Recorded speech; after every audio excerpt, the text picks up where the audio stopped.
Hello दोस्तों, good morning. Myself Rahul from Lucknow. Welcome to my YouTube channel. दोस्तों आप सब कैसे हैं? दोस्तों अगर आप मेरे चैनल पे नए हैं तो रेड बटन दबा के चैनल सब्सक्राइब कर लीजिए, बेल आइकन दबा के नोटिफिकेशन ऑन कर लीजिए, ताकि जो भी वीडियो मैं अपडेट करूं उसका नोटिफिकेशन आपको हर दिन मिल सके और हर दिन कुछ न कुछ आप नया सीख सके। क्योंकि हर स्टूडेंट का माइंड सेटअप एक जैसा नहीं होता है और आप किसी से कंपेयर नहीं कर सकते कि किसी को जल्दी समय लग गया या किसी को टाइम ज़्यादा लग गया। तो आज मैं आप लोगों को बताने वाला हूँ 2 से 3 टिप्स जो कि बहुत ही गजब की हैं। हाईवे पे चलते हुए हमें कार कैसे चलाना चाहिए, किस लाइन में चलाना चाहिए और गियर बदलते वक्त क्या हमें कितना फुल क्लच लेना चाहिए या 50% क्लच लेना चाहिए, फोर्थ गियर से थर्ड गियर में कैसे आना है, थर्ड गियर से फोर्थ गियर में कैसे जाना, फिफ्थ गियर से क्या डायरेक्ट हम फर्स्ट गियर में आ सकते हैं या फर्स्ट गियर से डायरेक्ट हम थर्ड गियर में जा सकते हैं। तो वीडियो ज़बरदस्त होने वाला है, वीडियो में बने रहिएगा दोस्तों, बहुत ही गजब की नॉलेज मिलने वाली है। तो दोस्तों अभी मैं चल रहा हूँ डिवाइडर रोड पे, आप देख सकते हैं सामने ये डिवाइडर रोड है। अब यहाँ पे क्या होता है कि ये जो राइट वाली लाइन है ये दोस्तों ओवरटेकिंग के लिए। अगर हम 60 से ऊपर चल रहे हैं तो हम राइट वाली लाइन में चलेंगे। जैसे देखो मेरे बगल से निकली सियाज, अब उसकी जो स्पीड है वो अप्रॉक्स करीब 80 के आसपास है। तो अगर मैं राइट वाली लाइन में चल रहा होता तो मुझे वो हॉर्न देता और डिस्टर्ब करता। तो अभी क्या है ना, मेरी गाड़ी चल रही है 40 के अराउंड। अब 40 की स्पीड में अगर मुझे 40 माइनस चलना है तो मुझे चलना है लेफ्ट वाली लाइन में, ताकि पीछे से आने वाले लोग मुझे डिस्टर्ब ना करें। अगर मैं राइट वाली लाइन में 40 से 30 की स्पीड में चलूंगा तो हर व्यक्ति मुझे डिस्टर्ब करेगा। तो हाईवे पे जब भी आप चलो तो अगर आपको 40 के आसपास चलना तो आप लेफ्ट वाली लाइन में रखो। कई बार ऐसा होता है जैसे 2 लाइन का रोड है, 3 लाइन का रोड होता है, तो आप सेकंड वाली लाइन में रख सकते हो। और सबसे फर्स्ट वाली जो लाइन है वो बाइक स्कूटी वगैरह के लिए होती है। और अगर अभी यहाँ पे 2 लाइन है तो यहाँ पे क्या ना, राइट वाली लाइन मैंने छोड़ दी है और मैं चल रहा हूँ लेफ्ट वाली लाइन में। अब जितनी भी पीछे से गाड़ियां आएंगी मुझे ना हॉर्न देंगी ना ही मुझे डिस्टर्ब करेंगे, क्योंकि मैं अपनी एक लाइन में चल रहा हूँ। अब बात करते हैं अगर हमें चलना हो फास्ट, जैसे ओवरटेकिंग की तरीके से थोड़ा फास्ट चलाना है, तो अभी मैं चल रहा हूँ 4th गियर में।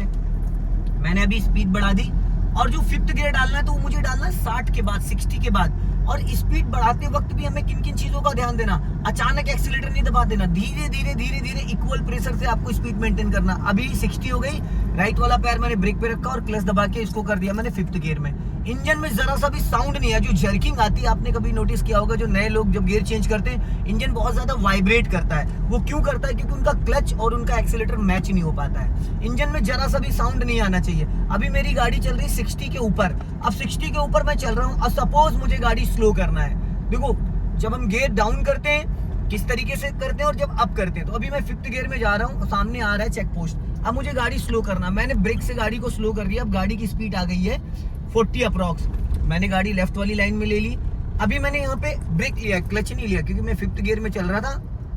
अब गाड़ी मेरी जो है वो आ गई 40 माइनस। अब मैंने क्या करा, पूरा क्लच दबाया और गियर कर दिया 4th यहाँ पे, क्योंकि मुझे स्पीड बढ़ानी नहीं है, स्पीड मेरी डाउन में आ गई। तो 4th गियर में मैं 30-40 की स्पीड में नॉर्मल चल सकता हूँ, मिनिमम 30-40 और मैक्सिमम 40-60। अब जैसे गाड़ी मुझे रोकनी है, प्रॉपर रोकनी, स्टॉप करना, तो 3rd और 4th और 5th गियर में हमेशा पहले ब्रेक लेते हैं। अब मैंने ब्रेक लेके स्पीड कम करा, गाड़ी मेरी 20 की स्पीड में आई, मैंने पूरा क्लच दबा लिया।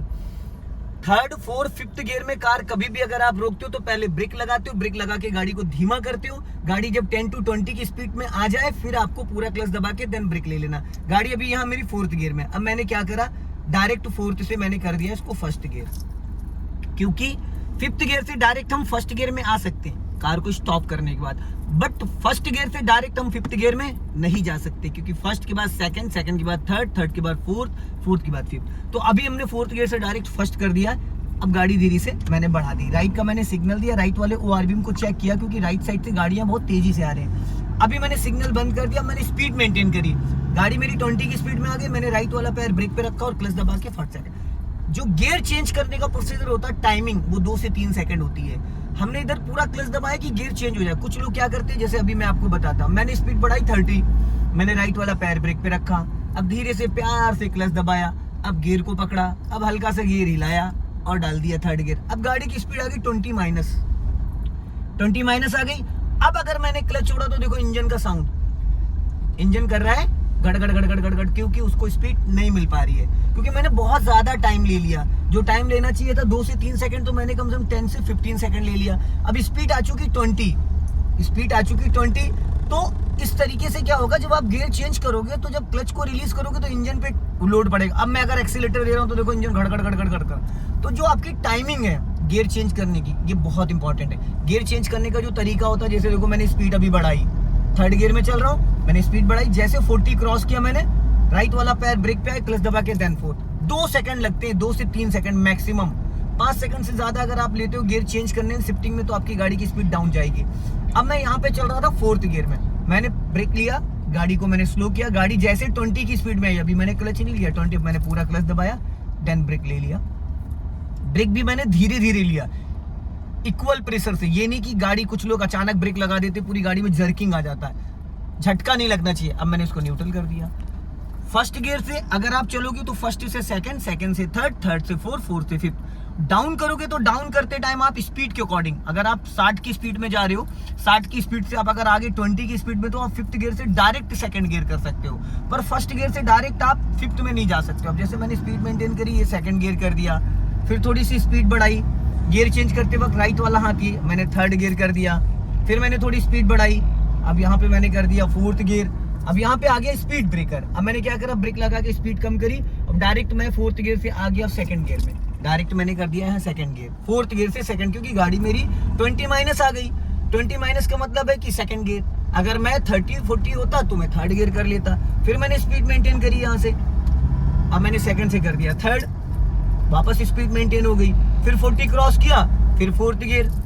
इंजन साउंड नहीं करना चाहिए। कुछ लोग बहुत ज्यादा ओवर एक्सीलेटर ले लेते हैं, जैसे कि अभी मैं आपको दिखाता हूँ, बहुत ज्यादा ओवर एक्सीलेटर ले लेते हैं जिसकी वजह से क्लच खराब होता है। और वो कौन से गियर में, फर्स्ट और सेकंड गियर में। फर्स्ट और सेकंड गियर में आपको बहुत ज्यादा एक्सीलेटर नहीं लेना।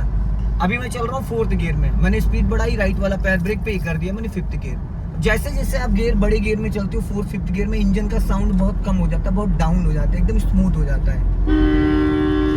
अब यहाँ से अगर आप देखेंगे तो ये टर्निंग पॉइंट है, टर्निंग पे मैंने ब्रेक पे पैर रखा क्योंकि हल्का सा डाइवर्जन था। तो ऐसे में क्या है ना, एक्सीलेटर पे पैर होता है, नए लोगों का वो सोचते हैं कि मैंने एक्सीलेटर दबाया नहीं, बट वो पैनिक कंडीशंस में अपने आप ऑटोमेटिक दब ही जाता है। आप चाहे जितनी कोशिश करो दब जाता है। तो सबसे आसान तरीका है, जब ऐसी कोई सिचुएशन आए जहाँ पे आपको लगता है कि मुझे एक्सीलेटर की कोई नीड नहीं है, तो फाइनली आप राइट वाला पैर ब्रेक पे लेके आ जाओ, ब्रेक लगाना हो या ना हो, बट आप ब्रेक पे पैर लेके जरूर आ जाओ। अभी यहाँ से हमें नीचे जाना है डाउन में, तो हमने राइट का सिग्नल दे दिया और हल्का सा ले लिया ब्रेक, और ये यहाँ से हम उतर गए भाई नीचे। ये हल्की सी स्पीड डाउन करके सिग्नल देना जरूरी है। अब ये डाउन हिल है। अब डाउन हिल में क्या है दोस्तों, यहाँ पे क्या है ना, हमें एक्सीलेटर की कोई जरूरत नहीं है, क्लच और ब्रेक पे हमारा पैर है और गाड़ी बहुत प्यार से धीरे धीरे जा रही है। अब यहाँ एक्सीलेटर का कोई रोल नहीं है। अगर गाड़ी की थोड़ी स्पीड ज्यादा होती, क्योंकि 2nd गियर में है, थोड़ी स्पीड और ज्यादा होती तो मैं हाफ क्लच लेके हल्का ब्रेक ले लेता। अब मैंने थोड़ा सा स्पीड मेंटेन, ऐसी कंडीशन में लेफ्ट देखना बहुत जरूरी। मैंने हल्का एक्सीलेटर लिया, क्लच दबा के 3rd गियर कर दिया, गाड़ी वापस स्पीड मेंटेन हो गई। थोड़ा सा मैंने स्पीड लिया, यहाँ पे मैंने 4th गियर डाल दिया, वापस स्पीड मेंटेन हो गई। अब जाना है दोस्तों हमें यहाँ पुल के नीचे अपोजिट साइड, तो इधर रास्ता बंद कर रखा है इसने, आगे से घूम के आना पड़ेगा। चलो अगले वाले कट से आना पड़ेगा। तो दोस्तों आगे रास्ता था बंद, अब जा रहे हैं हम आगे पुल के नीचे से घूम के आएंगे। और इन सिंगल रोडों पे कार चलाते वक्त हमें थोड़ा अलर्ट रहना होता है। जैसे यहाँ पे देखो, ये सिंगल रोड है, डिवाइडर रोड नहीं है, तो ये जो लेफ्ट वाली लाइन है ये हमारी है, और अपोजिट वाली जो लाइन है वो अपोजिट की है। तो ये थोड़ा सा ध्यान देना है हमें, ताकि आने जाने वाले जो लोग हैं वो अलर्ट हो सकें और ध्यान दे सकें। अब हमें चलना है सीधा, और सामने चेक पोस्ट लगा हुआ है, देखो सामने पुलिस खड़ी हुई है बहुत सारी, और चेकिंग चल रही है।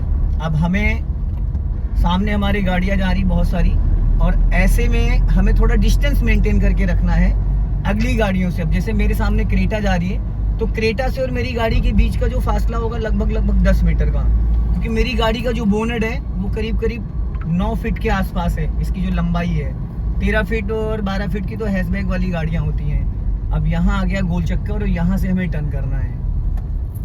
अब यहाँ देखिए ट्रैफिक इतना ज़्यादा है, तो यहाँ गाड़ी हमारी बहुत स्लो चलेगी, बहुत ही ज़्यादा धीरे चलेगी, क्योंकि यहाँ स्पीड की कोई ज़रूरत नहीं है। अब ऐसे में हमें चलना है फर्स्ट या सेकंड गियर में, इससे ज़्यादा नहीं, फर्स्ट या सेकंड गियर, क्योंकि अभी जो देखा अचानक क्रेटा वाले को इसने ना तो हॉर्न दिया ना कुछ, अचानक ऐसे लोग एक्सीडेंट कर देते हैं। इसने अचानक लेफ्ट से राइट घुमा दिया। दोस्तों कभी भी आप अगर लेफ्ट जाते हो या राइट जाते हो तो इस तरीके में मैं आप सिग्नल देने के बाद ही आप लाइन चेंज करें, बिना सिग्नल के नहीं। अगर आप सिग्नल नहीं देते हैं तो फिर गाड़ी आपकी टकरा सकती है और आने जाने वाले लोगों को लग सकती है, तो आप थोड़ा सा अलर्ट रहे। अब हमें यहाँ से जाना है राइट, तो राइट का दोस्तों दे दिया सिग्नल और यहाँ लगा अच्छा खासा जाम, तो हमें यहाँ से टर्न करना है। तो रास्ता डाइवर्ट कर रखा है, सब जगह बंद कर रखा है। अब ऐसी कंडीशन में दोस्तों बहुत आराम से गाड़ी निकालना है। अब देखो ये भीड़ कितनी ज़्यादा है, तो यहाँ पे हमें गाड़ी को निकालना है फर्स्ट गियर में, क्योंकि एक्सीलेटर की कोई नीड नहीं है। राइट वाला पैर ब्रेक है, डीजल गाड़ी है, डीजल गाड़ी का भी इसने फंसा दिया टेम्पो वाले ने।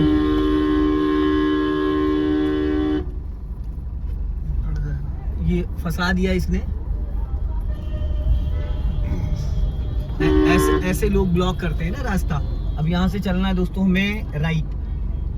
तो दोस्तों ट्रैफिक में कार कैसी चलानी चाहिए और ऐसी सिचुएशन में हमें कार कैसे निकालना चाहिए। दोस्तों वीडियो पसंद आई हो तो लाइक करें, शेयर करें, कमेंट बॉक्स में जरूर बताएं कि वीडियो कैसा लगा। अगली वीडियो में फिर मिलते हैं। जय हिंद, वंदे मातरम।